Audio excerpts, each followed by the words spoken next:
आज की इस वीडियो में हम बात करने वाले हैं टेंसेज के बारे में, क्योंकि टेंस एक ऐसा टॉपिक है इंग्लिश ग्रामर का जिसको लेकर बच्चे अक्सर कंफ्यूज ही रहते हैं। उनको यदि कोई सेंटेंस दे दो तो उनको यही नहीं पता चलता कि ये जो सेंटेंस है ये कौन से टेंस का है। वो उसको ट्रांसलेट करने की तो दूर की बात है, यही नहीं पता पड़ पाता कि भाई ये जो सेंटेंस है ये कौन से टेंस का है। तो चलिए आज की वीडियो को आपको लास्ट तक देखना है और आज के बाद कभी भी आपको इस तरह की प्रॉब्लम नहीं आएगी। जब आप किसी भी सेंटेंस को देखकर उसको ट्रांसलेट करोगे तो आपको देखते ही पता चल जाएगा कि ये जो सेंटेंस है ये कौन से टेंस का है।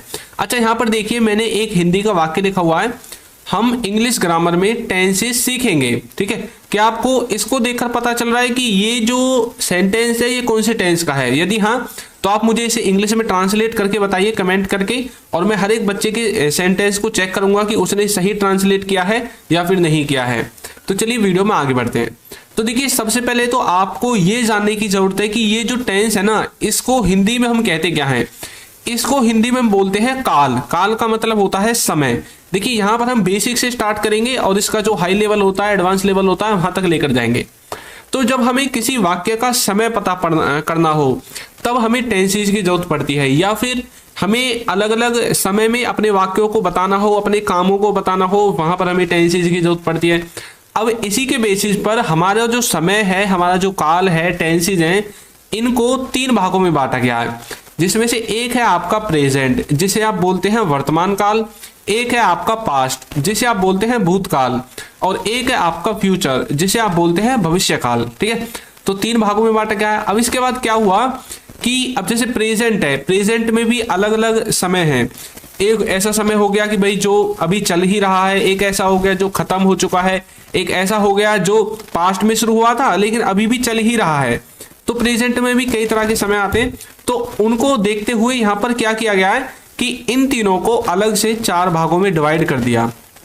एक का नाम रख दिया इंडेफिनिट, एक का नाम रख दिया कंटिन्यूअस, एक का नाम रख दिया परफेक्ट, एक का नाम रख दिया परफेक्ट कंटिन्यूअस। ठीक है, इसी तरह से पास्ट में भी indefinite, continuous, perfect, perfect continuous, और इसी तरह से फ्यूचर में भी आपके इन सभी भागों को लगाया गया है। अब चलिए देखते हैं कि आखिर ये जो प्रेजेंट है इसको इन भागों में, पास्ट को इन भागों में, और फ्यूचर को इसके जो भी भाग हैं उनमें किस तरह से हम यूज करते हैं और किस तरह से अपने सेंटेंस को पहचानेंगे। तो देखिए यहाँ पर ये जितने भी आपको ये भाग दिख रहे हैं, इनके प्रेजेंट का हो, चाहे पास्ट का हो, चाहे फ्यूचर का हो, ये हम कंपैरिजन करते हुए चलेंगे इन तीनों में कि आखिर इन तीनों में क्या क्या डिफरेंस है ना। कई बार देखेंगे कि प्रेजेंट का इंडेफिनिट और पास्ट का इंडेफिनिट ये एक दूसरे से क्यों अलग हैं और किस तरह का इनमें सेंटेंस को बनाते टाइम डिफरेंस आता है। उससे पहले देखिए यहाँ पर हमें ना हेल्पिंग वर्ब का जो स्ट्रक्चर होता है उसको समझने की जरूरत है, क्योंकि टेंसेज में यदि आपने हेल्पिंग वर्ब और सब्जेक्ट इन दोनों का कॉम्बिनेशन सही बैठा दिया तो समझ लीजिए आपने 80% काम कर दिया है। उसके बाद अब 20% काम आपका वर्ब का रह जाता है कि वर्ब की कौन सी फॉर्म लगेगी। ठीक है, क्योंकि हम हेल्पिंग वर्ब से ही पता लगाएंगे कि हमारा जो सेंटेंस है वो कौन से टेंस का है, प्रेजेंट का है, पास्ट का है या फ्यूचर का है। अच्छा देखिए यहां पर हमने इज, वाज, हैज और डज ये कुछ हेल्पिंग वर्ब है। इसी तरह से आर, वर, हैव और डू, और इसी तरह से हैड, डिड और विल ये कुछ हेल्पिंग वर्ब है। ठीक है, जो टेंसेज में यूज होती हैं। ये मैं आपको आगे बताऊंगा कि कौन से टेंस में यूज होगी। अभी हम ये देखेंगे कि ये जो हेल्पिंग वर्ब है ये कौन कौन से किसके साथ, सब्जेक्ट के साथ हमें यूज करनी है। यहां पर देखिए जो इज है, वाज है, हैज है और डज है, ये आपकी यूज होती है ही, सी, इट और किसी व्यक्ति के नाम के साथ। ही के साथ आप इज लगा सकते हैं, ही के साथ वाज लगा सकते हैं, हैज लगा सकते हैं, डज लगा सकते हैं। इनमें आप एक दूसरे के साथ इनको यूज कर सकते हैं। ठीक है, उसके बाद ये जो आर, वर, हैव और दे ना, इसका आपको क्या करना है, इसका आपको क्या करना है, ये जो ही, सी, इट है इसको छोड़कर अब जो भी आपके सब्जेक्ट बच जाते हैं उन सब के साथ आपको आर, वर, हैव और डू इनका इस्तेमाल करना है। क्या क्या बच गया, जैसे आई बच गया, उसके बाद आपका क्या बच गया, यू बच गया, दे बच गया, है ना, वी बच गया, तो इन सब के साथ आपको इनका इस्तेमाल करना है। ऐसा क्यों, क्योंकि ये थर्ड पर्सन सिंगुलर कहलाती हैं और जिनको अभी जो रह गई हैं जैसे आई, वी, यू, दे ये थर्ड पर्सन सिंगुलर के अंदर नहीं आती हैं, तो इसलिए इनको इन प्लूरल हेल्पिंग वर्ब्स के साथ यूज करना पड़ता है। ठीक है, उसके बाद जो आपका हैड है, डिड है और विल है ये क्या है, ये आपकी सबके साथ यूज होती हैं, इनमें कोई भी रेस्ट्रिक्शन नहीं है, इनको आप किसी के भी साथ यूज कर सकते हैं, ही सीट के साथ भी, आई वी यू दे के साथ भी, सबके साथ लग जाएंगे। ठीक है, तो सबसे पहले तो आपको इस वाले चार्ट को अच्छे से दिमाग में रखना है आगे बढ़ने से पहले। अब चलिए आगे की तरफ बढ़ते हैं।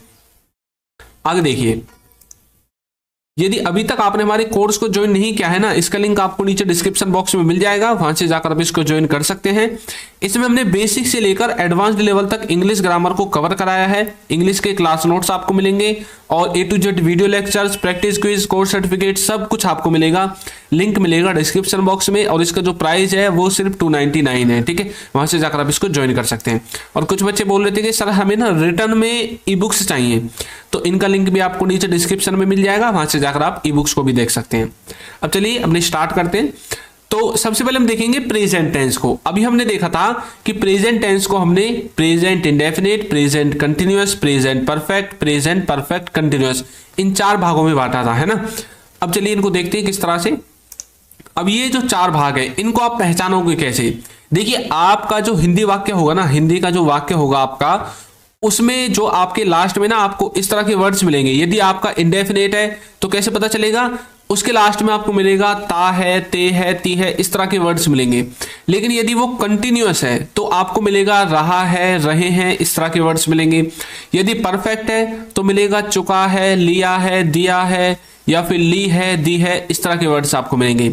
और यदि परफेक्ट कंटिन्यूअस है तो आपको मिलेगा से रहा है, से रही है, इस तरह के वर्ड्स। ठीक है, देखिए यहां पर तो सिर्फ मैं आपको इनकी पहचान बता रहा हूं, इनको हम अलग से भी देखेंगे, प्रेजेंट का इंडेफिनिट क्या होता है, कंटिन्यूअस क्या होता है। ठीक है, तो वहां पर मैं आपको इनको बेसिक से और एडवांस लेवल तक वहां पर अच्छे से समझा दूंगा। उसके बाद देखिए, इनमें जो आपकी वर्ब और हेल्पिंग वर्ब लगेगी वो क्या क्या है। अब जो प्रेजेंट का इंडेफिनिट है इसमें हेल्पिंग वर्ब तो आती नहीं है, इसमें डायरेक्ट सब्जेक्ट आता है और उसके बाद SES आएगी जो वर्ब आएगी उसके साथ। तो देखिए सब्जेक्ट आएगा सबसे पहले। अब जो हेल्पिंग वर्ब है ये इसमें था ही नहीं इंडेफिनिट में, इसमें सिर्फ वर्ब लगेगी जो वर्ब की फर्स्ट फॉर्म में SES लेकर आएगी। लेकिन जो कंटिन्यूअस है उसमें क्या हेल्पिंग वर्ब है, ISMR। तो हेल्पिंग वर्ब आपको ISMR लेनी है, HV का मतलब है हेल्पिंग वर्ब। ठीक है, वर्ब में क्या लेना है, वर्ब की फर्स्ट फॉर्म के साथ ING लेनी है। किसी भी सेंटेंस को बनाने का ये स्ट्रक्चर है जो मैंने नीचे लिखा हुआ है येलो कलर में। ठीक है, और जो परफेक्ट है इसमें आपकी हेल्पिंग वर्ब है और ये क्या आएगी, वर्ब की थर्ड फॉर्म को लेकर आती है साथ में।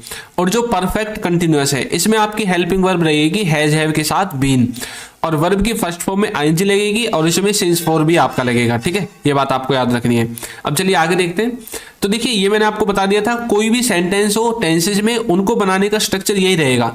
सबसे पहले सब्जेक्ट, फिर हेल्पिंग वर्ब, फिर वर्ब और फिर आपका ऑब्जेक्ट आएगा। ये होगा किसी भी साधारण सेंटेंस को बनाने का स्ट्रक्चर। और यदि इसी में आपको नेगेटिव भी बनाने हैं, इंटरोगेटिव भी बनाने हैं तो वो मैं आपको आगे बता दूंगा। ठीक है, चलिए देखते हैं। तो देखिए, यदि आपको सिंपल सेंटेंस बनाना है तो आपको ये स्ट्रक्चर फॉलो करना है। मैंने बताया था सबसे पहले सब्जेक्ट, हेल्पिंग वर्ब, वर्ब और फिर ऑब्जेक्ट।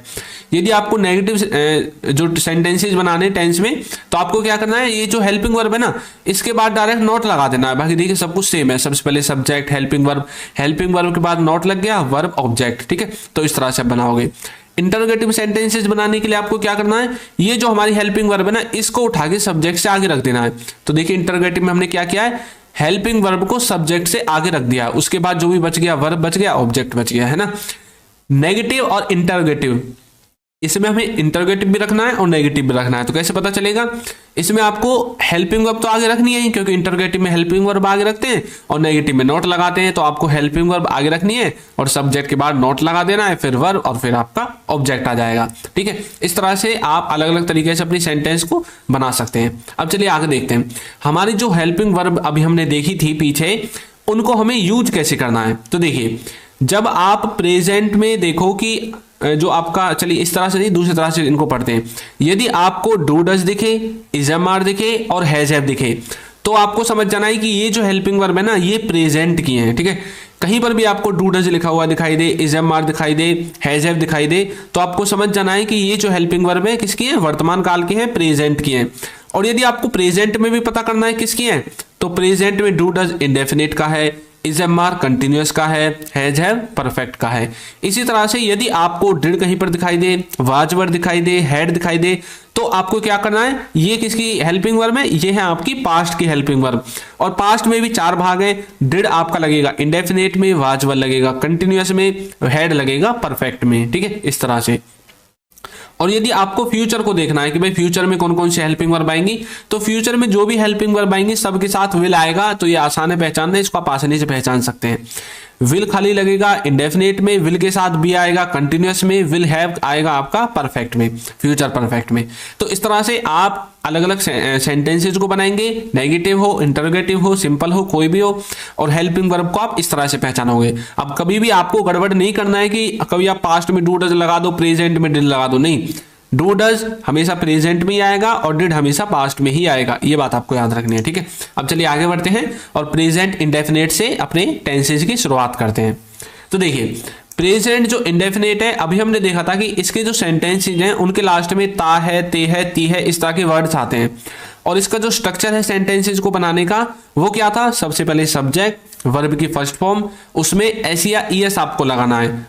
कब लगेगा एस या ईएस, जब ये सब्जेक्ट थर्ड पर्सन सिंगुलर होगा, जब इसमें ही, सी, इट ये आएंगे तब ही आपको एस या ईएस लगाना है। यदि ही, सी, इट नहीं है तो आपको एस या ईएस लगाने की जरूरत नहीं है, आपको डायरेक्ट सब्जेक्ट, वर्ब की फर्स्ट फॉर्म, ऑब्जेक्ट लगाना है। ठीक है, ये मैं आपको एग्जांपल से समझाऊंगा। अब देखिए, यहां पर लिखा हुआ है वह जाता है, तो हमने बोल दिया ही गोज। अब देखिए, हमने गो जो वर्ब की फर्स्ट फॉर्म है इसमें एस या ईएस लगाया, क्यों, क्योंकि ही, सी, इट के साथ वर्ब की फर्स्ट फॉर्म में एस या ईएस आपको लगाना पड़ेगा। आगे देखिए, मैं खेलता हूं, अब मैंने यहां पर लिख दिया आई प्ले। अब यहां पर ही, सी, इट नहीं था तो इसलिए प्ले में एस या ईएस नहीं लगा, तो डायरेक्ट सब्जेक्ट, वर्ब और ऑब्जेक्ट आ गया। तो आई आपका सब्जेक्ट है, प्ले आपकी वर्ब है और ऑब्जेक्ट इसमें है ही नहीं, तो लिखेंगे कहां से, मैं खेलता हूं। आप देखते हैं, तो कैसे बोलेंगे, यू वॉच। तो इस तरह से आप इसको बना सकते हैं। अब यहां पर आपको क्या देखा है कि वह, मैं और आप, ये तीनों आपके सब्जेक्ट हैं। जाता, खेलता, देखते, ये आपके क्या है, वर्ब है। ठीक है, और ये जो आता है ना इज, एम, आर, हु, वो, ये सब आपके आगे देखेंगे, ये सब आपको यहां से पता चलता है पीछे से। ठीक है, आगे देखेंगे इनको। प्रेजेंट इंडेफिनिट को पहचानने का एक सबसे अच्छा तरीका ये है, जो भी काम आप डेली बेसिस पर करते हैं, ठीक है, जो भी काम आप डेली बेसिस पर करते हैं, जैसे कि आप स्कूल जाते हैं, नहाते हैं, खाते हैं, सोते हैं, लेटते हैं, कपड़े धोते हैं, जूते पहनते हैं, घूम कर आते हैं, खाना खाते हैं, है ना, ये सारे काम आपको प्रेजेंट इंडेफिनिट में बनाने हैं। और जो भी ऐसा काम हो, जैसे कि आप हर शनिवार को करते हैं, हर एतवार को करते हैं, हर सोमवार को करते हैं, वो भी आपको प्रेजेंट इंडेफिनिट में बनाने हैं। यानी कि ऐसे काम जिनके बारे में आपको याद ना तो ये पता हो कि वो कब से शुरू हुए और ना आपको ये पता है कि वो कब जाकर खत्म होंगे। यदि आपको ऐसे सेंटेंसेस मिले तो आपको तुरंत उनको किसमें, प्रेजेंट इंडेफिनिट में बना देना है। डेली बेसिस का जो भी कार्य होगा प्रेजेंट इंडेफिनिट में बनेगा। ठीक है, ये चीज आपको याद रखनी है। आगे देखिए, जो प्रेजेंट का कंटिन्यूअस है, कंटिन्यूअस का मतलब क्या होता है, कंटिन्यूअस का मतलब होता है जो चीज रेगुलर होती है, कंटिन्यूटी में होती है, लगातार होती है ना। अब देखिए, इसके जो सेंटेंसेज है ना, उसके हिंदी के वाक्य में आपको लास्ट में क्या मिलेगा, रहा है, रहे हैं, रही हैं। ये इस तरह के वर्ड्स ही क्यों मिलेंगे, क्योंकि जो भी कार्य अभी प्रेजेंट में हो रहा है, कंटिन्यूटी में, कोई भी सेंटेंस देखिए आपको यही जो लिखा हुआ है ना, यही आपको वर्ड्स मिलेंगे।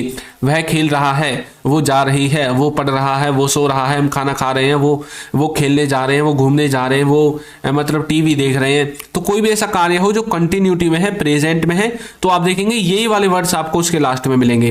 तो यानी कि कंटिन्यूटी में होना चाहिए। अगर आपको ये भी वर्ड्स याद नहीं रहे, तो यदि कोई काम आपके सामने कंटिन्यूटी में है, अभी प्रेजेंट में चल रहा है, तो आप कंटिन्यूअस में रखेंगे उसको, प्रेजेंट के कंटिन्यूअस में। ठीक है, इसके जो सेंटेंसेज है उनको बनाने का जो स्ट्रक्चर होगा ना, उसमें सबसे पहले आपको सब्जेक्ट लिखना है, फिर आपको इज एम आर लिखना है, वर्ब की फर्स्ट फॉर्म लिखनी है और फिर आपको आईएनजी लिखनी है। देखिए, इसके बाद ऑब्जेक्ट आता है, वो मैंने लिखा नहीं है, सब जानते हैं भी। सबसे पहले सब्जेक्ट आता है और सबसे लास्ट में ऑब्जेक्ट आता है, ये तो सब जानते हैं। बच्चे गड़बड़ कर देते हैं हेल्पिंग वर्ब में और वर्ब में। तो helping verb is am are, verb में आपको आईएनजी लगानी है। चाहे वो कोई भी कंटिन्यूअस टेंस हो, प्रेजेंट हो, पास्ट हो, फ्यूचर हो, सब में वर्ब में आईएनजी आएगी ही आएगी। ठीक है, ये बात आपको याद रखनी है। अब देखिए, वह जा रहा है, वह जा रहा है।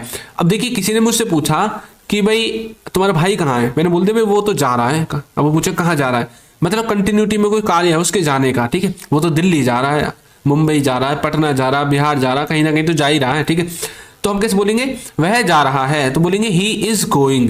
अब ये कंटिन्यूटी में है ना कार्य, तो रहा है रहे हैं आगे ना अपना पीछे, तो इसलिए इनको ऐसा बताते हैं कि भाई वाक्य के लास्ट में रहा है रहे हैं आए, तो आपको समझ जाना है कि सेंटेंस किसका है। ठीक है, अब ही इसमें आपका सब्जेक्ट है, इज आपका इसलिए आया क्योंकि ही के साथ इज लगता है। ठीक है, आई के साथ एम लगता है और बाकी जो बच जाता है सबके साथ आर लगता है।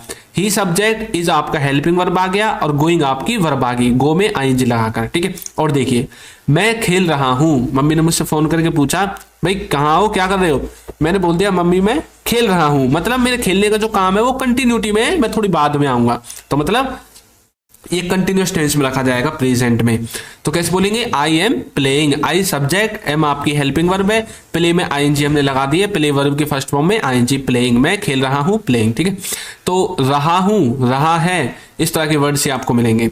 आप देख रहे हैं, क्या देख रहे हैं, टीवी देख रहे हैं, मोबाइल देख रहे हैं, फिल्म देख रहे हैं, क्रिकेट देख रहे हैं, मैच देख रहे हैं, कोई खेल देख रहे हैं, तो मतलब कोई चीज देख रहे हैं, कंटिन्यूटी में है, तो बोलेंगे यू आर वॉचिंग, क्या watching, you are watching TV, you are watching match, radio, जो भी आपका चीज है उन सब का आप इस तरह से यूज कर सकते हैं। ठीक है, तो प्रेजेंट कंटिन्यूस आपको समझ में आ गया। उसके बाद है प्रेजेंट का परफेक्ट टेंस। प्रेजेंट परफेक्ट में देखिए, जो आपका प्रेजेंट परफेक्ट है ना, इसको बच्चे कंफ्यूजन में रहते हैं, क्योंकि ये ऐसा है जिसमें बच्चे अटक जाते हैं, लेकिन आज के बाद नहीं अटकोगे। या तो आपको इस तरह के वर्ड्स मिले अपने सेंटेंस में, जैसे चुका है, ली है, लिया है, दिया है, किया है, या तो आपको इस तरह के वर्ड्स मिलेंगे।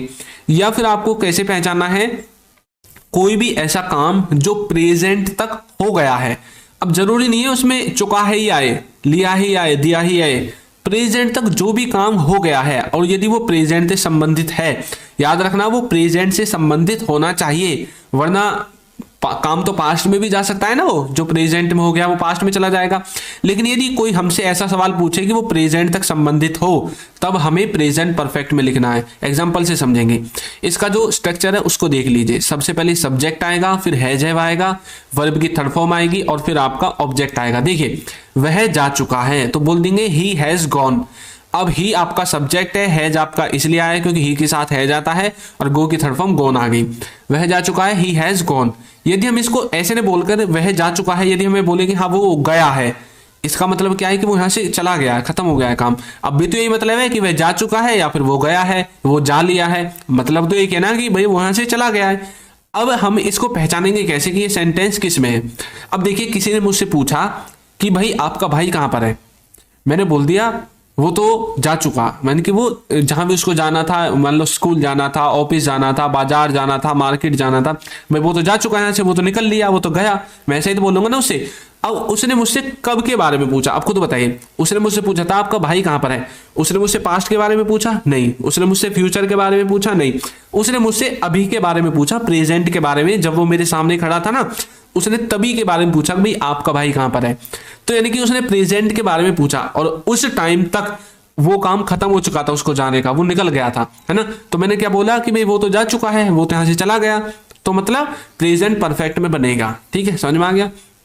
मैं खेल लिया हूं, आई हैव प्लेड। अब किसी ने मुझसे पूछा कि भाई तुम खेले हो नहीं खेले हो, मतलब उसने मुझसे प्रेजेंट के बारे में पूछा ना, भाई प्रेजेंट तक तुम अभी खेले हो या नहीं खेले हो।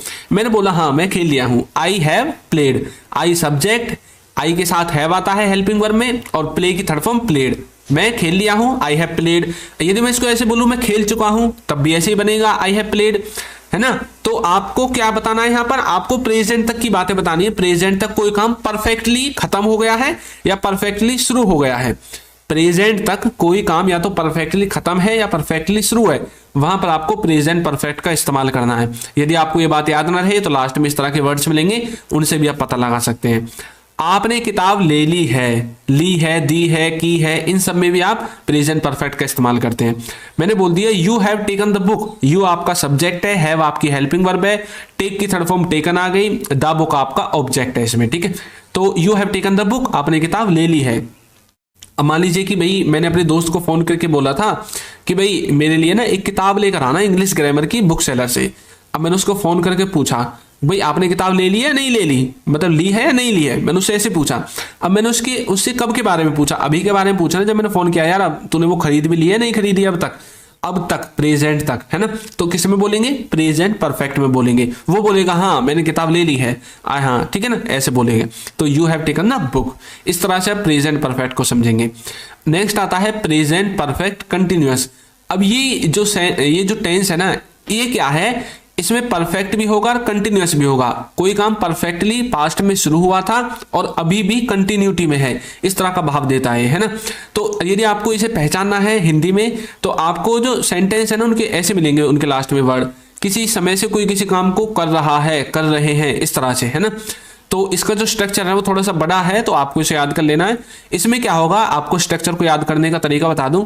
सबसे पहले देखिए प्रेजेंट परफेक्ट कंटिन्यूअस, तो सबसे पहले प्रेजेंट है तो प्रेजेंट टेंस तो है ही, उसके बाद परफेक्ट। तो आपको क्या करना है, सब्जेक्ट के बाद सबसे पहले जो आपका प्रेजेंट परफेक्ट था ना, उसकी हेल्पिंग वर्ब लगा देनी है। अभी देखिए हमने पीछे क्या देखा था, प्रेजेंट परफेक्ट में हेल्पिंग वर्ब हैज हैव, तो यहां पर क्या आएंगी, हेल्पिंग वर्ब हैज हैव आएंगी। तो सबसे पहले परफेक्ट की हेल्पिंग वर्ब लगा देनी है, सब्जेक्ट हैज हैव, उसके बाद बीन लगाना है। अब जो कंटिन्यूअस है इसकी हेल्पिंग वर्ब लगा दो, वर्ब की फर्स्ट फॉर्म में आईएनजी लगी थी ना कंटिन्यूअस में, तो इसकी हमने हेल्पिंग वर्ब लगा दी और इसकी वर्ब लगा दी। उसके बाद आपको सिंस फोर लिख देना है और जो भी आपका समय होगा उसको लास्ट में लिख देना है, ठीक है। यहां पर क्या काम होता है प्रेजेंट परफेक्ट कंटिन्यूअस में, कि कोई काम पास्ट में शुरू हुआ था और पास्ट में शुरू होने के बाद अभी भी, तब से शुरू होकर अभी भी वो कंटिन्यूटी में ही है, चल ही रहा है प्रेजेंट में भी, उसको आप प्रेजेंट परफेक्ट कंटिन्यूअस टेंस के अंदर रखते हैं। जैसे कि आज शाम से बादल गरज रहा है, इसका मतलब क्या है कि भाई शाम से बादल ने गरजना स्टार्ट किया और अभी भी गरज ही रहा है। मान लीजिए कि आपके पापा जी हैं, वो ड्यूटी गए हैं, ऑफिस गए हैं, कंपनी गए हैं, जहां पर भी काम करते हैं, जहां पर भी वो काम करते हैं वहां पर चले गए, ठीक है, सुबह गए थे और उन्होंने फोन करके पूछा, क्योंकि मौसम खराब था, उन्होंने फोन करके पूछा भाई वहां पे मौसम कैसा है।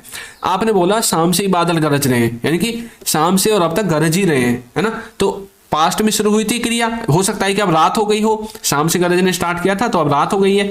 तो मतलब पास्ट में कोई काम शुरू हुआ और अभी भी चल ही रहा है प्रेजेंट में, तो आप किस में बोलेंगे, प्रेजेंट परफेक्ट कंटिन्यूअस में। तो बादलों को बोलते हैं क्या, क्लाउड, ठीक है। और थंडरिंग का मतलब होता है गरजना, बिजली चमकना, इस तरह से, है ना। तो बोलेंगे the clouds have been thundering since this evening. The clouds आपका सब्जेक्ट है, हैव आपका यहां से आ गया है, उसके बाद बीन आ गया है, थंडर में आईएनजी लग गया है, वर्ब की फर्स्ट फॉर्म के साथ आईएनजी बताया था तो थंडरिंग बन गया। उसके बाद सिंस या फॉर में से एक लग गया सिंस, और यहां पर क्या है, शाम से, दिस इवनिंग, ठीक है। अब यहां पर आपको क्या चीज याद रखनी है कि ये सिंस फॉर कहां पर यूज होंगे। देखिए जब आप एक टाइम ड्यूरेशन बताएंगे, 2 घंटे से 2 बजे से, सॉरी 2 घंटे से 2 दिनों से, 2 महीनों से, 2 सालों से, एक टाइम ड्यूरेशन आपने बताई है, तब तो आपको फॉर का इस्तेमाल करना है। लेकिन जब आप एक फिक्स टाइम बताएंगे, जो एक फिक्स समय होता है, जैसे इवनिंग हो गया, ये फिक्स समय है, 24 घंटे में एक बार ही आएगा, 2 बजे, 4 बजे, 5 बजे, 6 बजे एक बार ही बजेगा। 2 घंटे, 4 घंटे, 5 घंटे ये एक बार नहीं है, अभी भी 2 घंटे हो सकते हैं, इसके बाद भी 2 घंटे हो सकते हैं, लेकिन 2 यदि एक बार बच गए तो अगले दिन ही बजेंगे डायरेक्ट, है ना।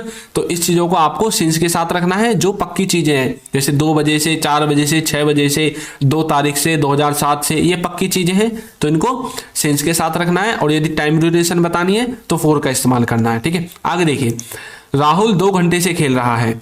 राहुल ने स्टार्ट किया खेलना और अब वो उसको खेलते खेलते 2 घंटे हो चुके हैं, और किसी ने फोन करके पूछा भाई राहुल कहां पर है। हमने उसकी चुगली कर दी, भाई भैया वो तो 2 घंटे से खेल ही रहा है, पढ़ने लिखने का तो नाम ही नहीं है उसका। तो मतलब 2 घंटे से कोई काम रेगुलर हो रहा है, कंटिन्यूटी में है, पास्ट में स्टार्ट हुआ और अब भी कंटिन्यूटी में है।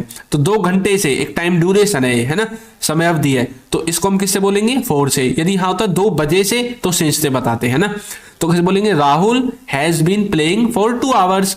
तो राहुल 2 घंटे से खेल रहा है। राहुल आपका सब्जेक्ट है, हैज बीन आपका स्ट्रक्चर से आया है, प्ले में आईएनजी लग गया है क्योंकि वर्ब फर्स्ट फॉर्म में आईएनजी लगानी है, फॉर आपका यहां से आ गया है, 2 आवर आपका समय था जो 2 घंटे से भी दिया गया है, ठीक है। इस तरह से बनाएंगे। तो प्रेजेंट टेंस खत्म, अब आगे बढ़ते हैं पास्ट टेंस की तरफ। देखिए प्रेजेंट में जो भी बातें हुई थी वो सब हुई थी वर्तमान काल को लेके। अब जो भी बातें पास्ट में होंगी ये होंगी भूतकाल को लेके, ठीक है, पास्ट में जो भी कार्य किए थे।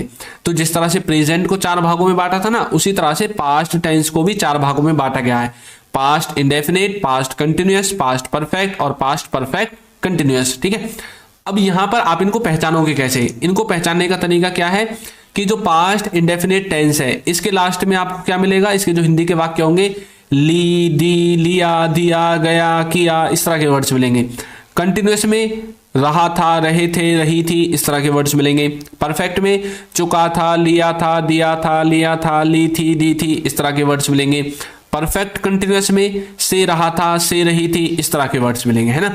अब चलिए इनकी हेल्पिंग वर्ब को देखते हैं, कौन कौन सी हेल्पिंग वर्ब इसमें यूज होंगी।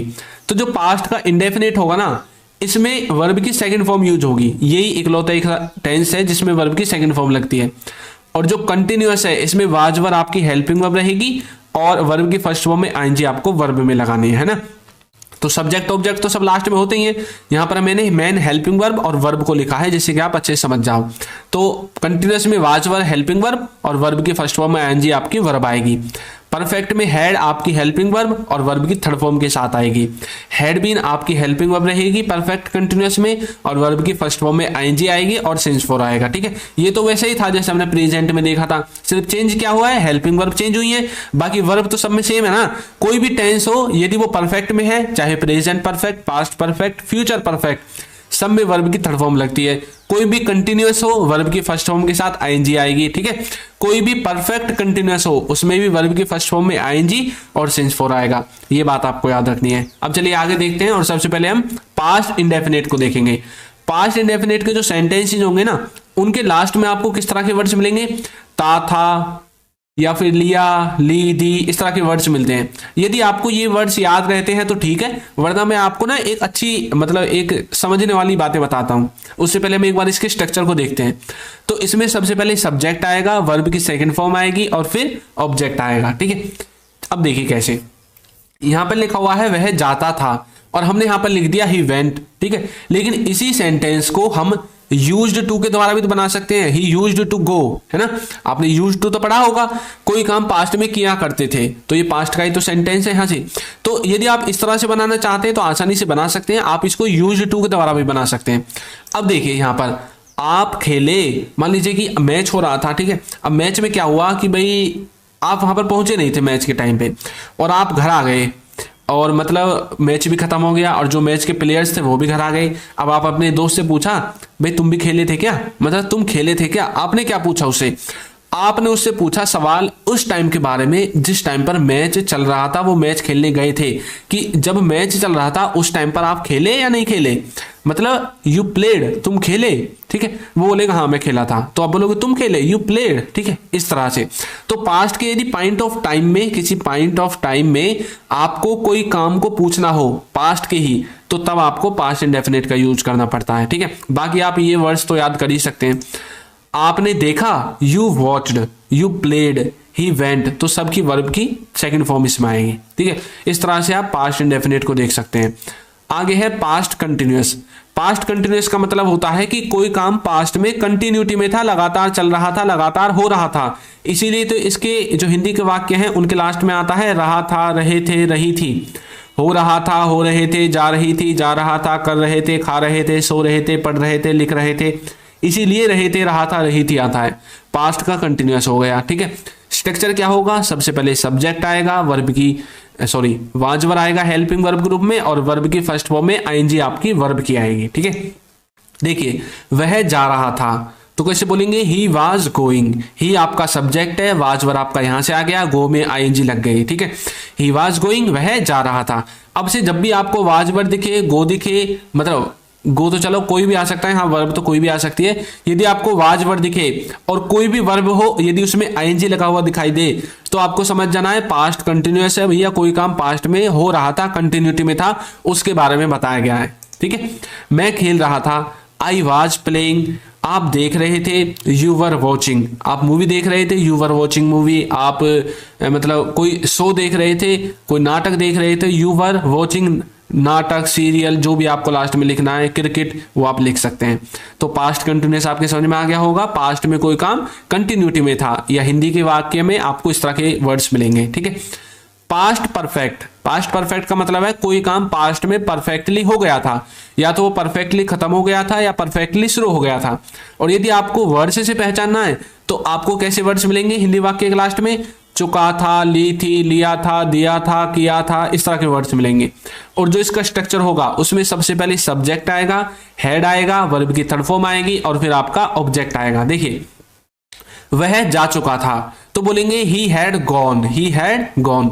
ही आपका सब्जेक्ट है, हैड आपका क्या है इसमें, हैड आपकी हेल्पिंग वर्ब है, और गो के साथ थर्ड फॉर्म लग गई तो गॉन बन गया। गो की सेकंड फॉर्म होती तो वेंट आ जाता है ना, इस तरह से। और देखिए मैं खेल लिया था, तो बोलेंगे I had played, I had played मैं खेल लिया था। या फिर ऐसे भी बोल सकते हैं मैं खेल चुका था, मतलब तो ये क्या ना, खेलने का काम आपका हो गया, परफेक्टली खत्म। आपने किताब ले ली थी, you had taken the book, you had taken the book. इस तरह से आप पास्ट परफेक्ट को देखेंगे। पास्ट परफेक्ट कंटिन्यूअस, पास्ट के किसी समय में कोई काम स्टार्ट हुआ और पास्ट में ही वो कंटिन्यूटी में कुछ समय रहा और उसके बाद खत्म हो गया, इसको कहते हैं पास्ट परफेक्ट कंटिन्यूअस। इसके जो सेंटेंसेज होंगे उनके लास्ट में आपको क्या मिलेगा, से रहा था, से रहे थे, इस तरह के वर्ड्स। और जो स्ट्रक्चर है वो सब कुछ सेम रहेगा प्रेजेंट परफेक्ट कंटिन्यूअस की तरह, सिर्फ इसमें हैज हैव था, इसमें हैड आ जाएगा। सबसे पहले सब्जेक्ट हैड बीन, वर्ब की first form I N G since form, ठीक है। देखिए आज शाम से बादल गरज रहे थे, गरज रहा था, उसमें हमने क्या देखा था, गरज रहे हैं, है ना, तो वो प्रेजेंट में था। गरज रहा था या गरज रहे थे ये पास्ट में है, तो कैसे बोलेंगे, the clouds had been thundering since this evening, इस तरह से। राहुल 2 घंटे से खेल रहा था, पास्ट में उसने 2 घंटे से किसी समय खेलना स्टार्ट किया और 2 घंटे वो खेला और बंद हो गया, तो कैसे बोलेंगे, Rahul had been playing for 2 hours. इस तरह से पास्ट परफेक्ट कंटिन्यूअस टेंस को आप कर सकते हैं। अब देखेंगे फ्यूचर टेंस को। फ्यूचर का भी यही हाल है, इसको भी 4 भागों में बांटा गया है, future indefinite, future continuous, future perfect continuous, है ना। अब देखिए, अब हम देखेंगे जो इनकी पहचान है वो क्या है हिंदी में। फ्यूचर के जो इंडेफिनिट है उसके लास्ट में आपको क्या मिलेगा, जो हिंदी के वाक्य होंगे, गागेगी। कंटिन्यूअस में क्या मिलेगा, रहा होगा, रहे होंगे। परफेक्ट में क्या मिलेगा, चुका होगा, लिया होगा। परफेक्ट कंटिन्यूअस में क्या मिलेगा, से रहा होगा, से रही होगी, इस तरह के वर्ड्स मिलेंगे, ठीक है। इनकी हेल्पिंग वर्ब देखते हैं। इनकी जो हेल्पिंग वर्ब है उनमें क्या करना है आपको, जो इंडेफिनिट है उसमें विल के साथ वर्ब की फर्स्ट फॉर्म लगेगी, और जो फ्यूचर का कंटिन्यूअस है उसमें विल के साथ बी लगेगा और वर्ब में आईएनजी लगेगी। विल हैव लगेगा परफेक्ट में और इसके साथ वर्ब की थर्ड फॉर्म लगेगी, और परफेक्ट कंटिन्यूअस में विल हैव बीन लगेगा, वर्ब की फर्स्ट फॉर्म में आईएनजी और सिंस फॉर आएगा। ये रहा इसके सेंटेंस को बनाने का स्ट्रक्चर। सब्जेक्ट ऑब्जेक्ट तो होता ही आगे पीछे, हेल्पिंग वर्ब आपके सामने लिखी हुई है और वर्ब भी आपके सामने लिखी हुई है, कौन कौन सी किसके साथ लगती है। अब चलिए आगे देखते हैं। सबसे पहले हम देखेंगे फ्यूचर के इंडेफिनिट को। फ्यूचर का मतलब होता है भविष्य काल। अब जो भी काम भविष्य में होंगे, आने वाले समय में होंगे, वो सब फ्यूचर में बनेंगे। अब फ्यूचर में भी इंडेफिनिट को हम देख रहे हैं, तो फ्यूचर इंडेफिनिट का मतलब है कि ऐसा काम जो आप वन टाइम का बताना चाहते हैं, आने वाले समय में एक बार में हो जाएगा, है ना। देखिए इसका जो सेंटेंस है उनके लास्ट में गा, गेगी, इस तरह के वर्ड्स मिलते हैं, और जो इसका स्ट्रक्चर है बनाने का, उसमें सबसे पहले सब्जेक्ट आएगा, विल आएगा, वर्ब की फर्स्ट फॉर्म आएगी और फिर ऑब्जेक्ट आएगा। जैसे कि वह जाएगा तो बोलेंगे he will go, he will go. मैं खेलूंगा तो बोलेंगे I will play, I will play. आप देखेंगे तो बोलेंगे यू विल वॉच। अब ये जितने भी वाक्य हैं फ्यूचर के हैं। ही आपका सब्जेक्ट है, आई आपका सब्जेक्ट है और यू आपका सब्जेक्ट है। उसके बाद तीनों में विल है, गो, प्ले और वॉच वर्ब की फर्स्ट फॉर्म है। फ्यूचर का जो कंटिन्यूअस है ये हमें बताता है कि कोई काम आने वाले समय में कंटिन्यूटी में होगा, रेगुलर होगा। तो इसके जो वाक्य है उनके लास्ट में मिलेगा रहा होगा, रहे होंगे, इस तरह के वर्ड्स। और जो इसका स्ट्रक्चर होगा उसमें सबसे पहले सब्जेक्ट आएगा, विल भी आएगा, वर्ब की फर्स्ट फॉर्म के बाद आईएनजी आएगा। जैसे कि वह जा रहा होगा आने वाले समय में तो बोलेंगे ही विल बी गोइंग। मैं खेल रहा होऊंगा बोलेंगे, ठीक है। तो मैं बोलूंगा आई विल बी प्लेइंग। आप देख रहे होंगे तो बोलेंगे यू विल बी वॉचिंग। तो कोई काम आने वाले समय में कर रहा होगा, कर रहे होंगे, ठीक है, उन सब में आपको फ्यूचर कंटिन्यूअस का इस्तेमाल करना है। फ्यूचर परफेक्ट का मतलब है कि कोई काम आने वाले समय में परफेक्टली खत्म हो जाएगा या परफेक्टली शुरू हो जाएगा, ठीक है। जो इसके हिंदी के वाक्य होंगे उसके लास्ट में आपको चुका होगा, लिया होगा, इस तरह के वर्ड्स मिलेंगे। और जो इसका स्ट्रक्चर होगा उसमें आपको विल हैव के साथ वर्ब की थर्ड फॉर्म को लगाना है। देखिए वह जा चुका होगा तो बोलेंगे he will have gone, he will have gone. मैं खेल लिया होऊंगा तो बोलेंगे आई विल हैव प्लेड।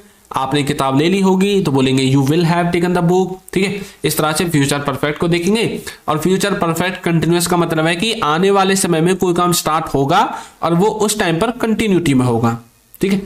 इसको जो पहचानने का फॉर्मूला है वो ये है, हिंदी वाक्य के लास्ट में से रहा होगा, से रहे होंगे, इस तरह के वर्ड्स मिलेंगे।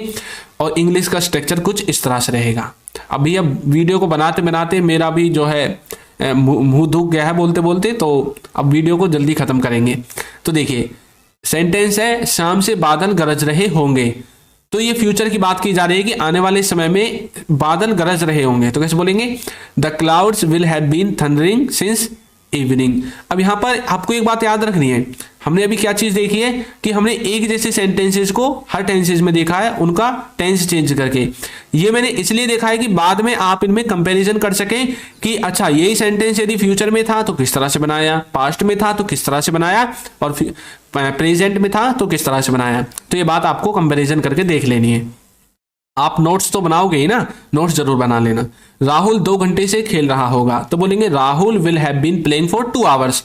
Rahul will have been playing for 2 hours. तो इस तरह से फ्यूचर परफेक्ट कंटिन्यूअस को आप देख सकते हैं। ठीक है, तो अब मैंने आपको ये सेंटेंस बोला था ना शुरू शुरू में, इसको आपको ट्रांसलेट करना है। यदि आपने इसको अब ट्रांसलेट कर दिया था पहले तो समझ जाना कि आपको तो पहले से ही टेंस आते थे, सिर्फ आपको एक बार रिवीजन की जरूरत थी।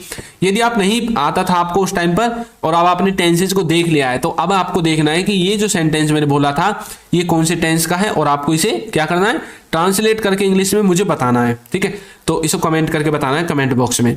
तो आपको ये वीडियो कैसी लगी है जरूर बताइएगा, और यदि अभी तक आपने हमारे चैनल को सब्सक्राइब नहीं किया है तो कर दीजिए, वीडियो को लाइक कर दीजिए और एक अच्छा सा कमेंट करना बिल्कुल ना भूलें। Thank you.